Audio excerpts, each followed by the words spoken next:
Hello there, boxing fans around the world. Thank you for joining me once again here on Talk and Fight for another episode of Boxing News Today.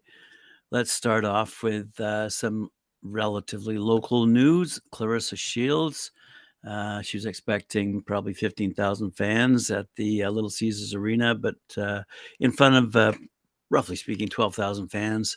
Turns out she won her undisputed middleweight world championship and continued to, quite frankly, dominate in world boxing with a clear-cut 10-round unanimous decision over the number one rated contender, Marciela Cornejo, fighting out of Los Angeles. So good news for Claressa Shields. She's now 14-0 with 2 knockouts, and again showed her brilliance in besting the formidable Cornejo. She's now 16-6, by the way, 6 knockouts, besting her in every possible category, I might add, while still making the fight an entertaining affair. Scores were 190, 190, 189. With the victory, Shields retains her WBA, WBC, IBF, WBO, and WBF Women's World Middleweight Championships. So let's move on to other stories of the day, giving her due up front. We could talk about, let's talk about Adrien Broner. Adrien Broner, who once was, but is attempting a comeback, primarily due to the efforts of Don King and primarily due to what I would imagine to be a pretty decent boxing audience in the state of Florida. So, according to Matt Lieberman over at BoxingNews24.com, he says Adrien Broner will be making a comeback against Bill Hutchison in a 10-round fight that new promoter Don King hopes will lead Adrien being pursued by the world champions. King wants to see this 33-year-old Broner, 34-4-1, by the way, win by a spectacular knockout over Hutchison, who's 22-4, because he needs to entertain the people and believes a knockout would do the trick. Broner Hutchison will headline the Casino Miami Live Miami. King's hopes of the former 4-division world champion Broner rejuvenating his career may end in disappointment on his part, because Adrien Broner would have already done so if he had left anything else on the table. Broner should have enough left to defeat Hutchison, who isn't a world-class fighter, but it's unlikely that Adrien will look overly impressive. He hasn't fought in 2 years since 2021. Before that, he'd been out of the ring for 2 years. You get the idea. Broner has been treating boxing like a part-time hobby since 2018, and not surprisingly, his skills have eroded badly to the point where he looks like nothing like the fighter he was in his glory days.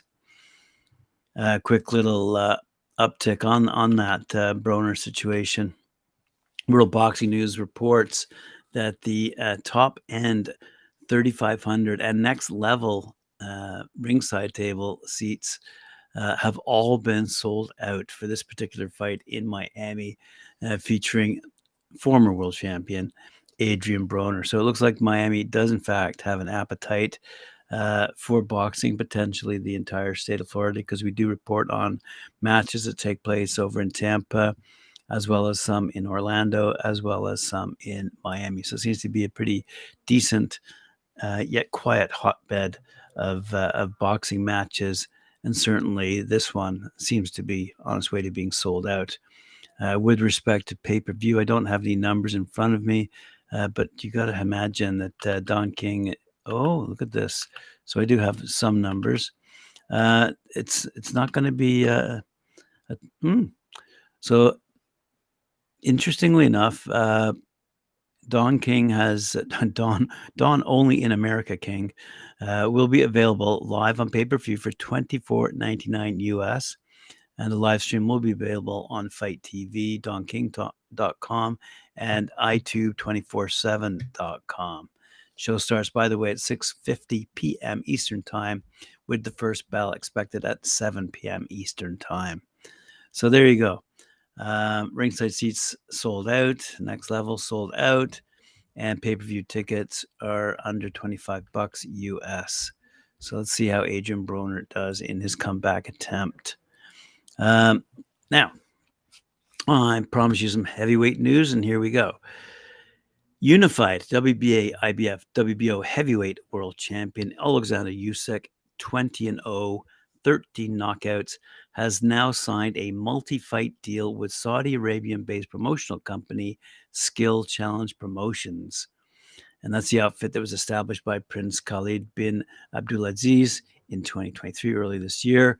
Usyk recently fought in the kingdom in August 2022, defeating Anthony Joshua by unanimous decision to retain his belts in a rematch hosted by Skill Challenge Entertainment and the Ministry of Sport. So let's move along to a story in World Boxing News with respect to the impact that this might have. So the news comes after the 2022 WBN Fighter of the Year signed a deal with Prince Khaled bin AbdulAziz, and the world champion will become the biggest earner in the sport only if he fights the right fights in the coming months.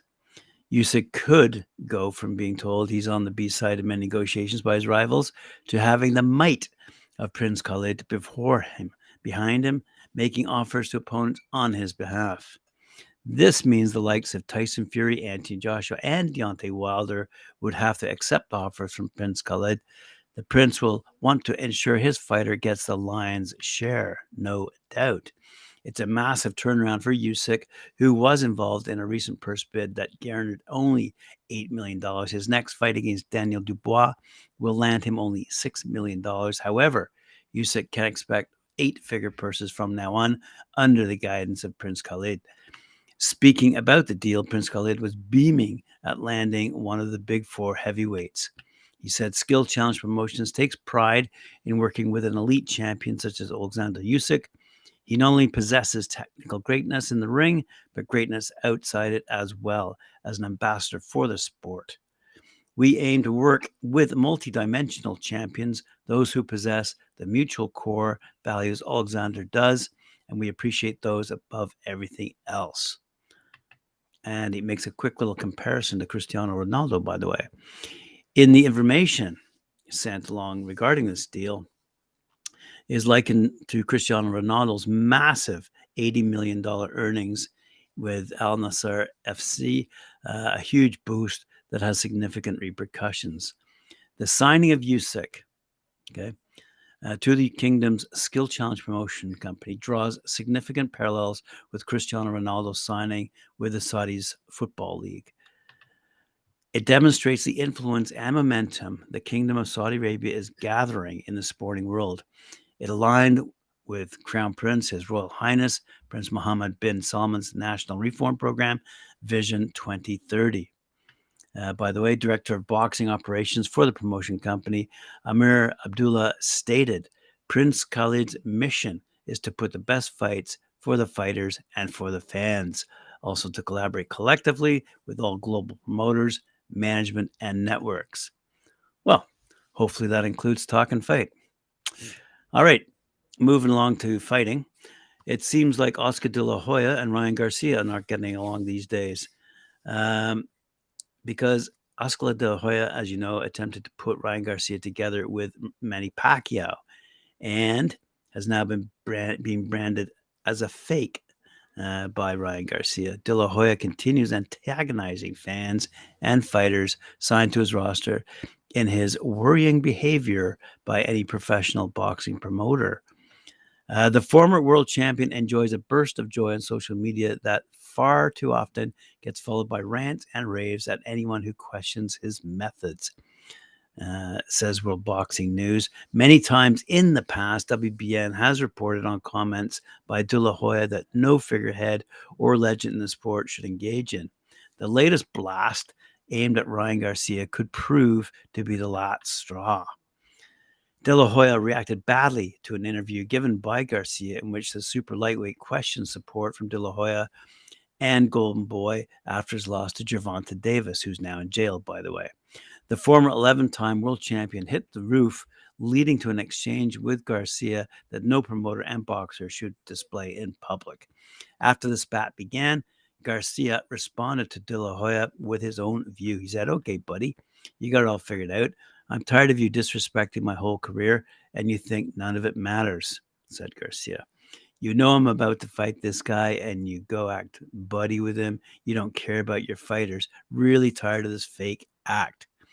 Stop the cap and be real for once, man. Loyalty and common sense are lost in your head. Stop treating people that way and think they'll just accept it. I can respect you more if you just told me the truth. You're in it for the cash, no love lost. Wow. So there you go, boxing fans. Hope you enjoyed today's episode. Thanks for joining me. Appreciate it. Remember to like, share, subscribe, hit that notification bell. And I'll see you later on at 4 p.m. Eastern Time when I join Mike Gore and Cedric Ben for their show Knuckle Up.